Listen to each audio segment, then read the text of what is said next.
లైంగిక వేధింపుల కేసులో కర్ణాటక మాజీ ముఖ్యమంత్రి యడియూరప్పకు హైకోర్టులో ఊరట లభించింది.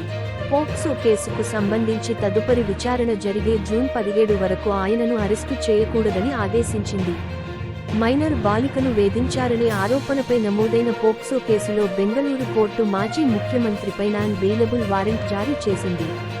ప్రత్యేక దర్యాప్తు బృందం చేపడుతోన్న విచారణకు సంబంధించిన ఫిర్యాదును కొట్టివేయాలని కోరుతూ హైకోర్టును ఆశ్రయించారు. జూన్ 17న సీడీ ముందు యడియూరప్ప హాజరు కానున్నారని, అరెస్టును నిలిపివేయాలని ఆయన తరపు న్యాయవాది కోరారు. అందుకు న్యాయస్థానం అంగీకరించింది. లోక్సభ ఎన్నికల్లో ఘోర పరాజయం పొందిన కాంగ్రెస్ నేతలు బీజేపీపై కుట్రలు పన్నుతున్నారని కమలనాథులు ఆరోపించారు.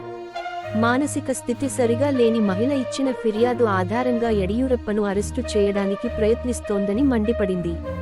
ఈ ఏడాది మార్చిలో యడ్యూరప్ప తన కుమార్తెపై లైంగిక వేధింపులకు పాల్పడ్డాడని బాలిక తల్లి బెంగళూరులోని సదాశివనగర్ పోలీస్ స్టేషన్లో ఫిర్యాదు చేసింది. 4 సార్లు కర్ణాటక ముఖ్యమంత్రిగా పనిచేసిన ఆయనపై బాధితురాలి సోదరుడు కోర్టులో పిటిషన్ దాఖలు చేశారు.